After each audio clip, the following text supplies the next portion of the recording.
Veg loss అంటే వాళ్ళు ఉపాధి కోల్పోతారు. నిజంగా మూసీలో ఎవరి ఇండ్లు పోయినా ఎక్కువ ఎవరికి పోతున్నాయి ఈ నిమిషానికి?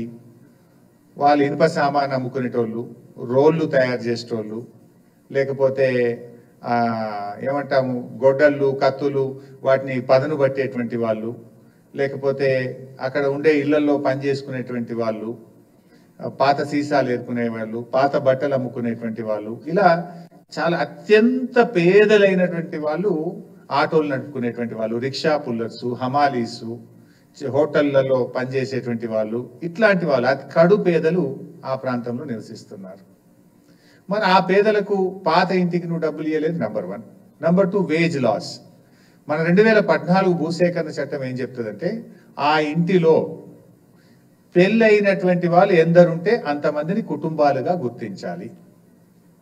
పెళ్లి అయినటువంటి వాళ్ళు ఆ ఇంట్లో ఎందరుంటే అందరినీ కుటుంబాలుగా గుర్తించాలి. ఒక్కొక్క కుటుంబానికి 7,50,000 రూపాయల వేజ్ లాస్ 1 టైం సెటిల్మెంట్ కింద ఇవ్వాలి. నంబర్ 2. నంబర్ 3, ఆ ఇంట్లో పెళ్లి కానటువంటి 18 సంవత్సరాలు నిండినటువంటి అమ్మాయి గాని అబ్బాయి గాని ఉంటే వారికి ఒక్కొక్కరికి 5 లక్షల రూపాయలు ఇవ్వాలి. నంబర్ 4, ఇంట్లో పెళ్ళై ఉన్నటువంటి వారందరికీ ప్రతి ఒక్కరికి 250 గజాల స్థలము మరియు డబుల్ బెడ్రూమ్ ఇల్లు ఇవ్వవలను.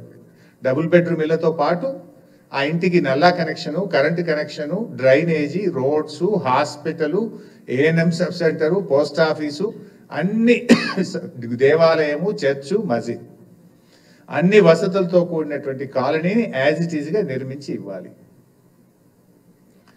పెళ్లి కాని 18 సంవత్సరాలు నిండిన వాళ్ళకు 5 లక్షలు అన్నాం కదా, దాంతో పాటు వారికి కూడా 250 గజాల స్థలాన్ని కూడా ఇవ్వాలి. These are the points in 2014 act. ఇలా ఒక్కటన్నా అమలైందా వైసా? ఈ కట్టిన డబుల్ బెడ్రూమ్ ఇల్లు కూడా రిజిస్ట్రేషన్ చేసి, రిజిస్ట్రేషన్ ఫీజు ఎగ్జామ్ట్ అనే చేయాలి, గవర్నమెంటే రిజిస్ట్రేషన్ ఫీజు కట్టి సెలబుల్ రైట్స్ తో కూడిన ఇల్లు ఇవ్వాలి వాళ్ళకి. ఎందుకంటే వాళ్ళది ఆస్తి మనం తీసుకుంటున్నాం కనుక మనం ఇచ్చే డబుల్ బెడ్రూమ్ ఇల్లు 250 గజాల స్థలము కట్టిన ఇల్లును రిజిస్ట్రేషన్ డిపార్ట్మెంట్ ద్వారా రిజిస్ట్రేషన్ చేసి పూర్తి హక్కులతో కూడినటువంటి ఇల్లు వాళ్ళకి ఇవ్వాలి. ఇది మన భూసేకరణ చట్టం. వీళ్ళు చేసింది ఏంది? కేసీఆర్ గారు కట్టిన డబుల్ బెడ్రూమ్ ఇళ్లలో నెట్టేసారు వాళ్ళని, ఖతం. అది కూడా అసైన్మెంట్, కొత్తగా కాగితం ఇచ్చారు. అది సెలబుల్ రైట్ కాదు, హక్కు లేదు, దాని భూమి లేదు, అదేంటి అపార్ట్మెంట్. అది పేదల కోసం కట్టిన అపార్ట్మెంట్ లాగా కట్టింది. రేపు వాళ్ళకి ఏముంటుంది? వాళ్ళకి రైట్ ఏముంటుంది దాని మీద? అంటే నువ్వు మొత్తంగా మోసం చేసినావు. భూసేకరణ చట్టంలో ఏ ఒక్కటి కూడా చేయలేను. బేసికలీ పాత ఇంటికి డబ్బులు ఇవ్వలేదు, ఉపాధికి కోల్పోయే వారికి డబ్బులు ఇవ్వలేదు, వాళ్ళకు house site with built house ఇవ్వాలి, అది ఇవ్వలేదు, పెళ్లిగాని పిల్లలకు సాయం చేయలేదు. అంటే ప్రజల్ని మోసం చేసిండు రేవంత్ రెడ్డి, పార్లమెంట్ ను కూడా మోసం చేసిండు రేవంత్ రెడ్డి. బికాస్ ఆయనే మున్సిపల్ మినిస్టర్, ఆయన సంతకంతోనే ఢిల్లీకి పోతుంది ఫైల్. పార్లమెంట్ లో ఏదైనా సమాధానం చెప్పాలంటే రాష్ట్రంలో సంబంధిత శాఖ మంత్రి యొక్క అప్రూవల్ తోనే ఆ సమాధానం పార్లమెంటుకు వెళ్తుంది. ఇవాళ మున్సిపల్ మంత్రి ఆయనే, ముఖ్యమంత్రి ఆయనే ఇలా ఈ రాష్ట్ర ప్రజల్ని మోసం చేసిండు, కేంద్ర ప్రభుత్వాన్ని మోసం చేసిండు, పార్లమెంటును కూడా రేవంత్ రెడ్డి గారు మోసం చేసిండు. ఇప్పుడు ఆల్రెడీ కొన్ని ఇల్లు కూలగొట్టారు కదా బై సాబ్, మీరు ఫోటోలు కూడా ఉన్నాయి ఇక్కడ. ఈ పేదల ఇల్లు కూల్చేసిండ్రు. ఇప్పుడు ఈ ఇళ్ళకి మరి ఇప్పుడు డబ్బులు ఇవ్వాలంటే కూడా ఆ ఇల్లుని ఎట్లా ఎస్టిమేట్ చేస్తావు? How do estimate these houses? How will you compensate these poor people? వీళ్ళకి ఎవరు బాధ్యత? ఇప్పుడు మూసీలో కూడా చూసిండ్రు బై సాబ్. ఇప్పుడు సన్నాయి నొక్కులు నొక్కుతారు మళ్ళా ఏమని, లేదా అనుమతులు ఇప్పుడు ఇల్లు కూల్చాం, ఇక కొత్తవి మాత్రమే కఠనీయం అంటున్నారు. మరి కూల్చిన సంగతి ఏంది చెప్పాలి కదా హైడ్రా కమిషనర్, చెప్పాలి కదా ముఖ్యమంత్రి. కూల్చిన మూసీ ఇండ్ల సంగతి ఏంది, హైడ్రా ఇండ్ల సంగతి ఏంది? నాకు ఇంటికి అన్ని అనుమతులు ఉన్నాయి అని కుయ్యో మొర్రో అని మొత్తుకున్నా, కాళ్ళ మీద పడి వేడుకున్నా, రోడ్డు మీద పడి గిలగిల కొట్టుకున్నా కనికరం లేకుండా పేదల ఇండ్లు కూల్చింది కదా హైడ్రా పేరిట. ఇప్పుడు ఏమంటున్నారు? లేదు కట్టిన ఇండ్లు కూల్చాం, ఇండ్లల్లో ఉన్నోళ్ళని కూల్చమంటివి.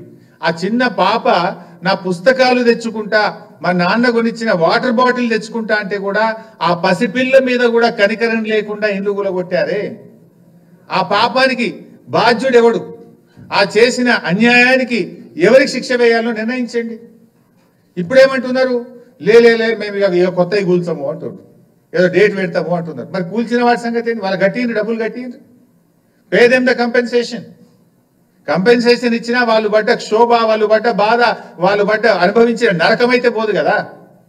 తక్కువ బాధనా? వర్షం పడుతుంటే నడి రోడ్డు మీద పడేసిండ్రు, పిల్లల పుస్తకాలతో సహా బట్టలతో సహా కట్టు బట్టలతో ఇళ్ళకి వెళ్ళి బయటకు వెళ్ళగొట్టి గోసబుచ్చుకున్నారు కదా. ఇప్పుడు మళ్ళీ డేట్ మారిస్తే నీ నిర్ణయం మారచ్చు, కోర్టు మొట్టికాయలు వేస్తే మార్చుకున్నావు. కానీ ఆ పడ్డ క్షోభకు ఎవరు బాధ్యత వహించాలి? ఆ పడ్డ బాధకు ఎవరు బాధ్యత వహించాలి? ఆ కూలిన ఇల్లుకు ఇలా కంపెన్సేషన్ ఇచ్చి వాళ్ళని కాపాడుకోవాలన్నా వద్దా?